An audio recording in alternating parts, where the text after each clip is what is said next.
경찰청을 행안부 장관이 행정적으로 지원하기 위한 경찰국을 신설하는. 네, 행정안전부를 비롯한 정부와 경찰의 갈등이 계속되는 가운데 지난 26일 국무회의에서 경찰국 신설을 포함한 행안부 직제 개정령안이 의결됐습니다.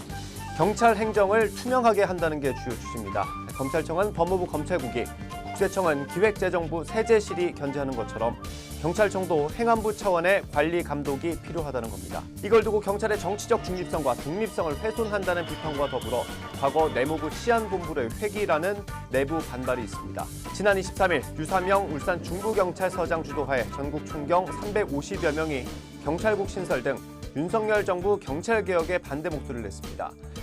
장관의 통제를 받는 방식으로 하는 것은 과거로 회귀한다 하는. 유 총경은 복무규정 위반을 이유로 대기 발령됐고 국무회의를 통과한 것은 졸속일 뿐만 아니라 국회의 입법권을 침해하고.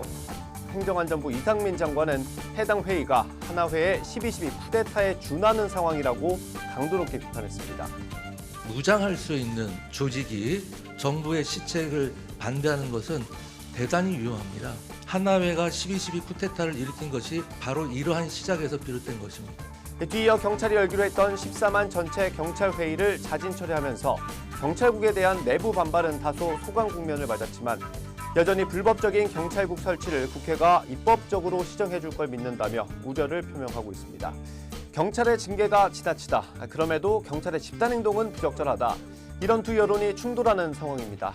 집단적으로 반발한다는 것이 국가의 기강문란이 될 수 있습니다. 지난 4월 여야 합의를 거친 일명 검수완박 법안이 9월부터 시행되는 가운데 강화된 경찰 조직에 대한 통제 수단이 필요하다는 목소리가 나오고 있습니다. 일각에서는 윤석열 대통령이 과거 검찰총장 시절 검경 수사권 조정에 강한 거부감을 가졌던 만큼 이번 상황을 경찰에 대한 통제 드라이브로 보는 시선도 있습니다. 더불어 경찰의 집단 행동을 둘러싼 논란 속에 검로경불이라는 단어까지 등장했습니다. 과거 위기가 올 때마다 평감사 회의 등을 개최한 검찰 조직의 단체 행동과 이번 총경회의를 바라보는 현 정부의 시선이 이중잣대가 아니냐는 비판입니다. 공무원의 집단 행동은 금지되어 있습니다. 검사들의 집단 행동은 적법합니까? 그것과는 다른 것입니다. 경찰국 신설안은 다음 달 2일 공포와 동시에 곧바로 시행됩니다. 행안부는 시행령 입법 예고 기간도 40일에서 4일로 대폭 줄여서 해당 안건의 속전속결 처리를 공식화하기도 했습니다.